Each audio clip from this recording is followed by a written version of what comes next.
Selamat datang teman-teman sekalian. Selamat berjumpa di channel kami Julung Wangi.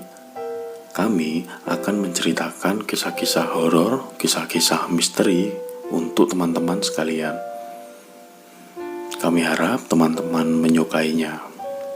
Tapi sebelum kami menceritakan kisah-kisah horor dan kisah-kisah misteri kepada teman-teman, kami minta dukungan teman-teman melalui subscribe, like, share, dan silakan berikan komentar untuk kami supaya kami bisa berkembang lebih baik lagi.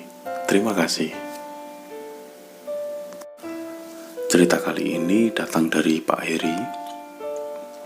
Dia tinggal di salah satu kabupaten di Jawa Tengah. Pak Heri ini waktu itu kejadiannya sekitar tahun 98. Dia masih berusia sekitar 17 tahun. Dan karena memang waktu itu saat itu ekonomi sedang sulit, Pak Heri ini memutuskan untuk membantu kebutuhan keluarga. Dia saat itu ditawari kerjaan di ladang jagung milik tetangga desanya. Jadi tetangga desanya itu rumahnya sekitar 30-an kilo dari rumah dia, cukup jauh, dan ladang jagung itu lebih jauh lagi. Konturnya berbukit-bukit, ladang jagungnya itu konturnya berbukit-bukit dan susah untuk dilalui sepeda kalau lewat jalan pintas. Kalau lewat jalan yang utama, ada jalur yang gede itu cukup jauh. Tapi kalau jalur yang pintas itu, yang singkat itu, memangkas itu, jalurnya cukup susah karena cukup terjal juga. Kebetulan saat baru ikut kerja, ladang jagung itu menjelang musim panen dan kerjaannya jadi bukan menyiangi rumput atau menyirami jagung, tapi lebih ke menyiapkan lumbung-lumbung jagung sementara. Jadi lumbung jagung itu bentuknya kayak gubuk, tapi panggung, kayak gubuk panggung gitu, dan cukup luas.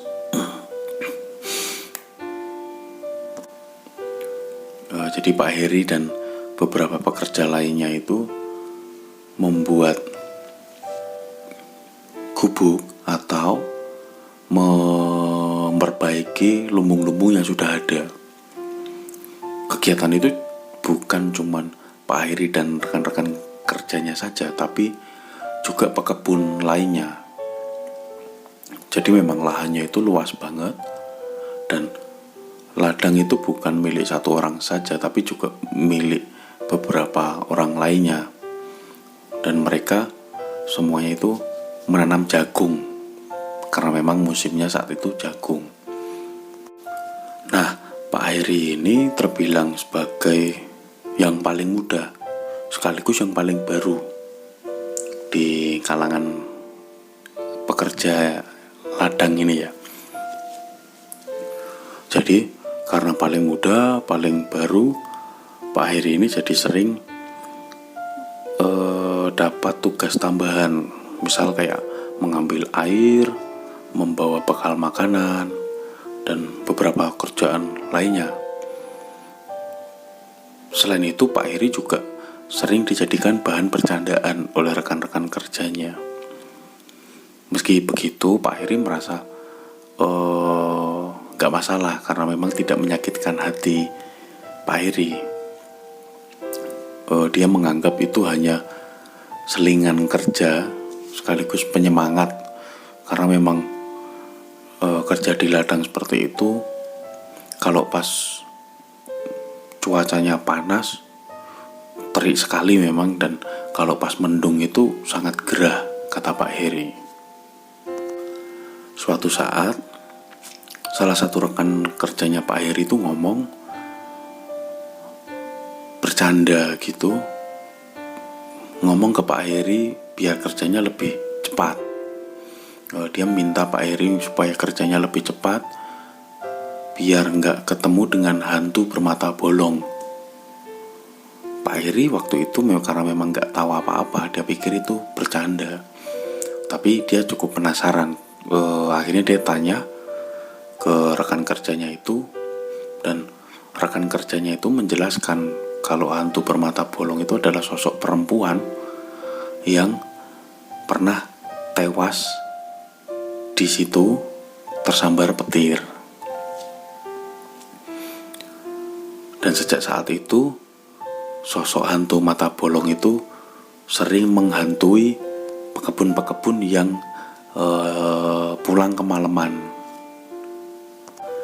Seiring waktu berjalan, gubuk-gubuk sudah jadi, lumbung itu ya, lumbung itu sudah jadi, sudah siap sebagai tempat penyimpanan jagung sementara. Dan jagung-jagung itu sudah mulai masuk masa panen, jadi sudah mulai dipanen sedikit demi sedikit gitu dipanen, karena memang lumbung itu disiapkan sebagai tempat penyimpanan jagung, karena memang jumlah jagungnya sedemikian banyak, jadi tidak bisa dibawa langsung ke gudang rumah, sehingga memang perlu disimpan sementara di ladang. Nah, sebagian jagung-jagung itu sudah mulai dipanen. Ada beberapa pekerja tambahan yang kalau istilah Jawa itu pocokan untuk memanen jagung. Nah, seiring waktu tersiar kabar kalau mulai ada pencurian jagung. Jadi mulai ada beberapa ladang itu yang kemalingan jagung. Cerita itu akhirnya membuat inisiasi para pekebun, termasuk pemilik ladang di tempat Pak Heri bekerja itu, untuk menjaga ladang jagung, lumbung jagung milik mereka. Jadi malam-malam gitu para pekebun, Pak Heri juga itu diminta untuk menjaga lumbung-lumbung jagung di ladang. Pak Heri sebetulnya merasa keberatan karena rumahnya jauh, tapi karena memang itu adalah pekerjaan, dia mengikuti saja. Dan sekian waktu, beberapa malam dilalui, Pak Heri merasa sudah mulai cukup nyaman dengan ritme kerja pagi di ladang untuk bekerja memanen jagung, sore sekitar jam 3 pulang ke rumah, kemudian setelah maghrib kembali lagi ke ladang untuk berjaga. Dan tentunya memang Pak Heri nggak sendirian, ada pekerja lainnya yang ikut membantu, dan ada pekebun-pekebun lainnya di ladang-ladang lainnya yang juga ikut berjaga di sana. Setelah beberapa waktu, Pak Heri ini mulai merasakan kelelahan. Jadi Pak Heri ini kan harus pulang dari ladang sore, terus sampai rumah istirahat sebentar, mandi, terus makan, dan setelah maghrib baru kembali lagi ke ladang untuk berjaga. Nah, karena merasa capek, Pak Heri kemudian memutuskan untuk tidak pulang ke rumah dulu. Dia mikir kalau dia tidak pulang ke rumah, tapi lebih baik beristirahat saja di lumbung, di gubuk. Itu bagi dia cukup efisien, bisa memberikan waktu tambahan untuk istirahat. Kebetulan waktu itu teman-temannya pasti sudah pulang duluan, jadi Pak Heri sendirian sejak sore sampai habis maghrib, sekitar sampai isya gitu. Pak Heri sendirian, dan saat itu kebetulan juga kondisinya gerimis. Kondisinya gerimis. Pak Heri yang awalnya sedang menyiapkan jagung bakar, dia sedang membuat jagung bakar, harus memindah bara api dan membuat api baru di lokasi yang tidak kena hujan, tidak kena air hujan. Di sela-sela proses dia memindahkan bara api itu, nah dia samar-samar mendengar suara kerusak-kerusak dan suara patahan tangkai jagung. Dia pikir itu adalah pekebun lainnya di ladang lain, di ladang sebelah yang masih kerja, masih memanen jagung. Karena penasaran, Pak Heri kemudian memutuskan untuk melihat, untuk mengecek apakah benar itu pekebun atau justru pencuri jagung. Nah, saat melihat ke sumber suara itu, Pak Heri melihat satu perempuan dengan posisi seperti mencari sesuatu di tanah. Jadi suaranya kerusak-kerusak gitu. Nah, Pak Heri terus tanya, menegur si perempuan itu dan tanya, kenapa belum pulang? Apa enggak takut kemalaman?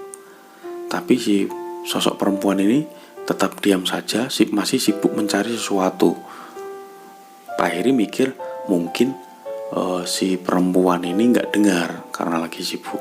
Pak Heri kemudian berusaha untuk mendekat dan memastikan kalau dia manusia, karena dia udah mulai khawatir dengan sosok hantu bermata bolong itu ya.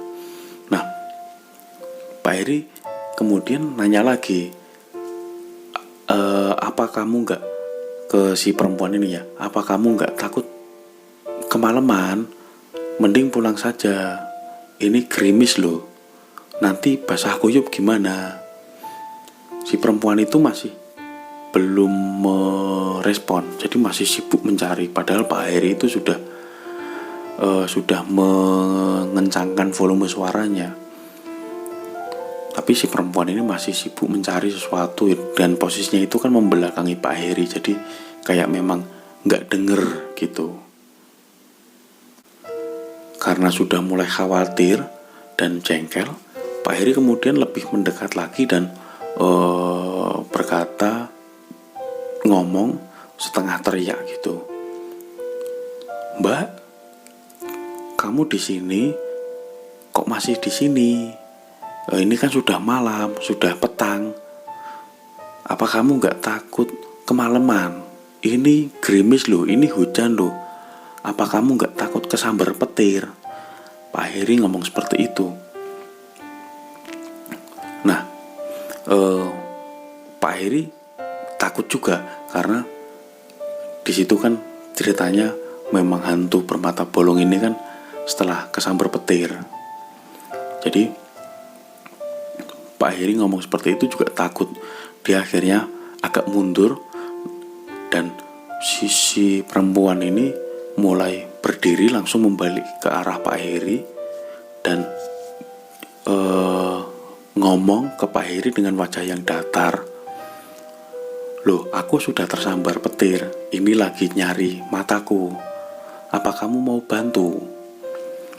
Pak Heri lemes karena lihat sosok perempuan itu, sosok hantu perempuan itu, wajahnya hangus, tubuhnya itu setengah hangus, dan mata yang di sebelah kiri ini nggak ada memang. Jadi Pak Heri itu karena takut, saking takutnya dia jadi nggak bisa gerak. Dia hanya bisa ngelihat si sosok perempuan itu dengan wajah yang datar. Dan seketika bau di sana, kata Pak Heri, baunya itu jadi kayak bau daging kebakar, kayak bau daging gosong gitu. Pak Heri nggak bisa gerak, Pak Heri nggak bisa ngapa-ngapain, bahkan untuk teriak saja Pak Heri nggak bisa. Dan dia hanya melihat sosok perempuan di depannya sekitar beberapa detik gitu. Kemudian Pak Heri mendengar ada suara teriakan memanggil namanya. Pak Heri tahu kalau itu temannya dan dia tersadar, langsung dia lari ke arah gubuk ladang tempatnya bekerja itu.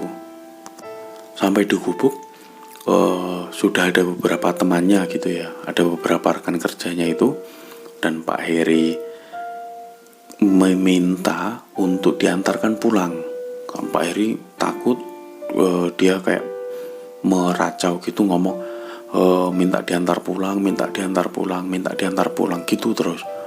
Tapi teman-temannya itu berusaha untuk menenangkan, dan melihat kondisi Pak Heri yang basah kuyup dan pakaiannya kotor, teman-temannya terus tanya, kamu dari mana gitu. Pak Heri masih saja ngomong minta diantarkan pulang, tapi teman-temannya itu masih berusaha juga untuk menenangkan Pak Heri.